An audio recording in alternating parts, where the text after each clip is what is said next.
Najib tiada kepentingan dalam 1 MDB.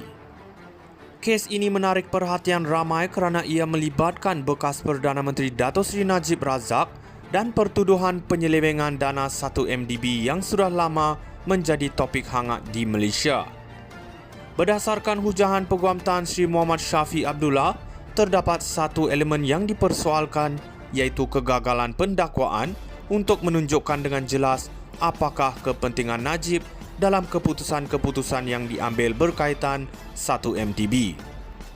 Isu yang dibangkitkan oleh pembelaan ini mencabar kredibiliti kes pendakwaan, terutamanya kerana tidak ada penjelasan konkret mengenai kepentingan langsung yang dikaitkan dengan Najib.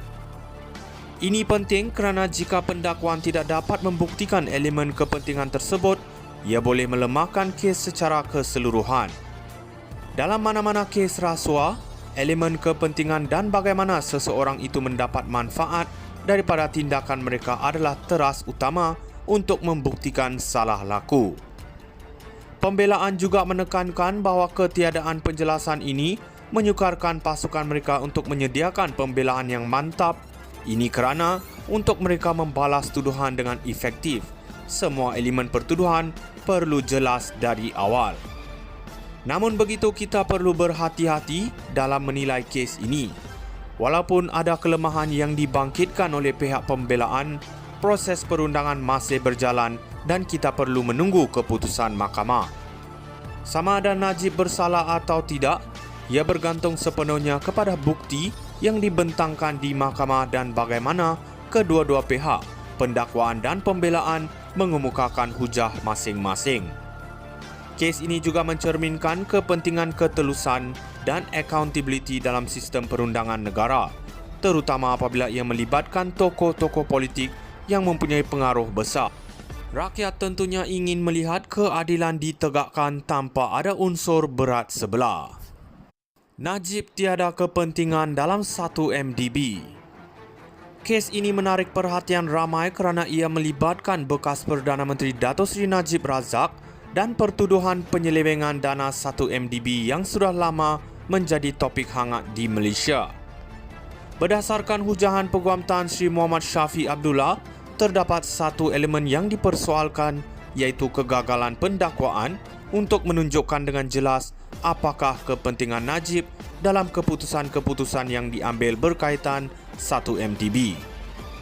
Isu yang dibangkitkan oleh pembelaan ini mencabar kredibiliti kes pendakwaan, terutamanya kerana tidak ada penjelasan konkret mengenai kepentingan langsung yang dikaitkan dengan Najib. Ini penting kerana jika pendakwaan tidak dapat membuktikan elemen kepentingan tersebut, ia boleh melemahkan kes secara keseluruhan. Dalam mana-mana kes rasuah, elemen kepentingan dan bagaimana seseorang itu mendapat manfaat daripada tindakan mereka adalah teras utama untuk membuktikan salah laku. Pembelaan juga menekankan bahawa ketiadaan penjelasan ini menyukarkan pasukan mereka untuk menyediakan pembelaan yang mantap. Ini kerana untuk mereka membalas tuduhan dengan efektif, semua elemen pertuduhan perlu jelas dari awal. Namun begitu, kita perlu berhati-hati dalam menilai kes ini. Walaupun ada kelemahan yang dibangkitkan oleh pihak pembelaan, proses perundangan masih berjalan dan kita perlu menunggu keputusan mahkamah. Sama ada Najib bersalah atau tidak, ia bergantung sepenuhnya kepada bukti yang dibentangkan di mahkamah dan bagaimana kedua-dua pihak, pendakwaan dan pembelaan, mengemukakan hujah masing-masing. Kes ini juga mencerminkan kepentingan ketelusan dan accountability dalam sistem perundangan negara, terutama apabila ia melibatkan tokoh-tokoh politik yang mempunyai pengaruh besar. Rakyat tentunya ingin melihat keadilan ditegakkan tanpa ada unsur berat sebelah. Najib tiada kepentingan dalam 1 MDB. Kes ini menarik perhatian ramai kerana ia melibatkan bekas Perdana Menteri Dato' Seri Najib Razak dan pertuduhan penyelewengan dana 1 MDB yang sudah lama menjadi topik hangat di Malaysia. Berdasarkan hujahan Peguam Tan Sri Muhammad Shafie Abdullah, terdapat satu elemen yang dipersoalkan, iaitu kegagalan pendakwaan untuk menunjukkan dengan jelas apakah kepentingan Najib dalam keputusan-keputusan yang diambil berkaitan 1MDB. Isu yang dibangkitkan oleh pembelaan ini mencabar kredibiliti kes pendakwaan, terutamanya kerana tidak ada penjelasan konkret mengenai kepentingan langsung yang dikaitkan dengan Najib. Ini penting kerana jika pendakwaan tidak dapat membuktikan elemen kepentingan tersebut, ia boleh melemahkan kes secara keseluruhan.